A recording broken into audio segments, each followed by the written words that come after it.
Hey there folks, welcome to Spectrum Pulse. We talk about music, movies, art, and culture.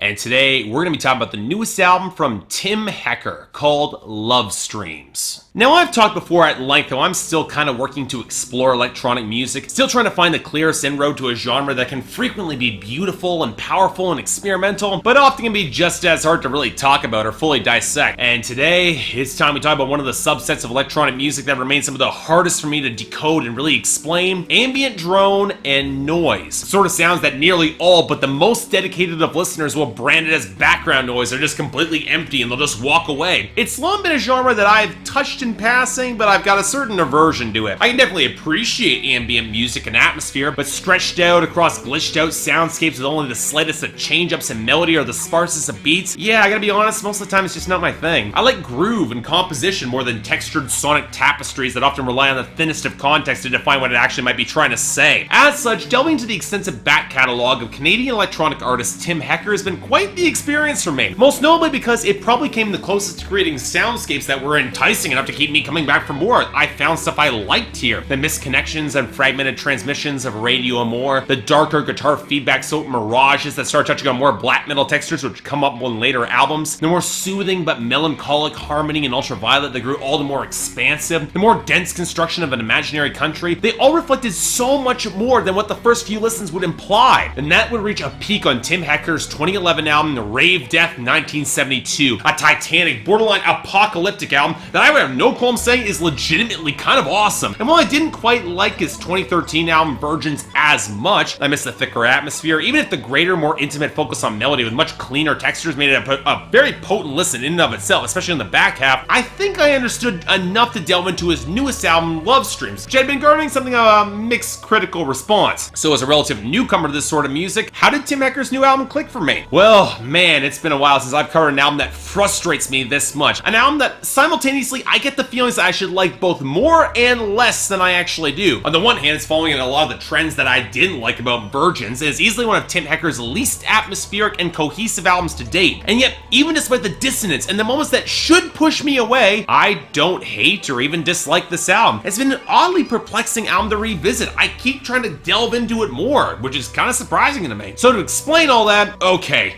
Like all instrumental albums, it's gonna be kind of hard for me to articulate, especially as one as openly abstract as this one is. But then again, I'd argue that this album has more defined textures than many of Tim Hecker's previous albums, following in the trend of Virgins to strip back even more of the layers of smoky atmosphere to expose more of the glossy, glassy synths, the bass clarinet, subtle thrumming beats, and the occasional twisted guitar line beneath it all. And more than that, Tim Hecker has opted to blend in some vocal elements as well. And when I say that, I mean much in the way that vocals have shown up on Tim Hecker albums before, chopped into fragments of sound that blur together into a massive amorphous noise where individuality just completely slips away. And of course, that's kind of the point. Tim Hecker has cited that he drew inspiration from liturgical elements, the unification of many voices to become one, and yet he also stated that the album was intended to reflect the ubiquity and nihilism of streaming in all forms of life. And oddly, that does make a certain amount of sense with this album. When you see and hear everything at any time, it makes sense that it would all start to kind of run together a bit, raising the question of how much of it any really mattered, with only the most defined fragments really standing out of the murk. Hell, it even operates as an easy explanation for the lack of cohesion. When everything is laid out as an option, the order or flow in which it's experienced kind of becomes perfunctory. So you can have tracks, for example, like the faded glassy flutters of Obsidian Counterpoint that touch against the pan flutes and then split by hollow clatters and a low bassy thrum before submerging into a cushion of static. Or the outro moments on Music of the Air or Violet Monumental 1, with a fragmented guitar and piano alike. Crescendo moments are highlighted as the mix grows more cacophonous and distorted before being left kind of hung open. Stacks on the verge of collapse before a sudden shift away. The most notable for me coming on Castrati stack, with a blast of speakers warping static that still created an odd sort of beauty in the pileup of sounds. Or on Collapse Sonata, where the bright glossy synths begin to collapse until they start to ride against the wave of hollow beats, and then the mix drops away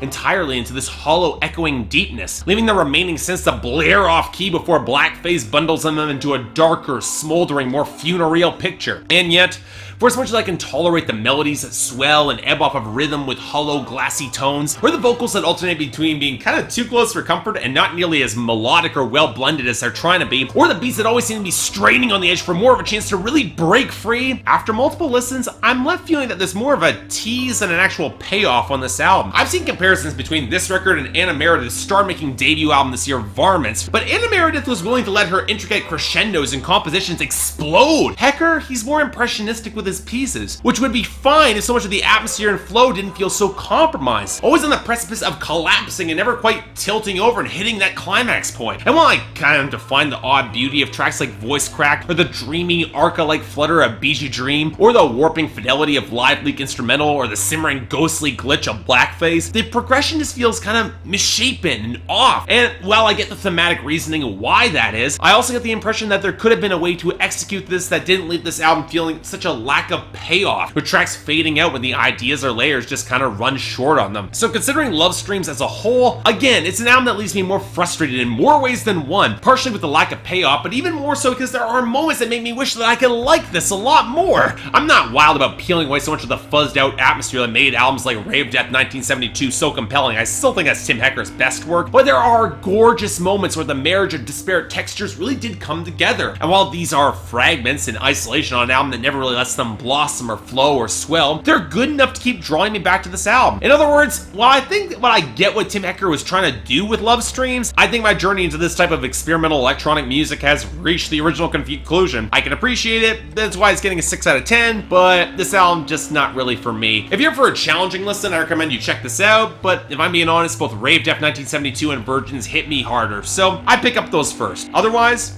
it's worth a listen if you're curious. So yeah, thanks a lot for watching. If you'd like to like and subscribe, I'd be more than grateful. I got the poll up here. Please tell me how I'm wrong with this, because honestly, I'm not sure if I entirely get this record. I still gave it a lot of listens. I think I got an idea of what it was trying to do. It just didn't really click with me. But what do you guys think, especially if you're more into electronic music than I am? Beyond that, if there's anything else I might be able to do to improve my presentation, or any other albums coming up that you want me to take a look at, I will try to find time to give them a listen. Till then, I'm Mark, you're watching Spectrum Pulse, and I'll see you next time.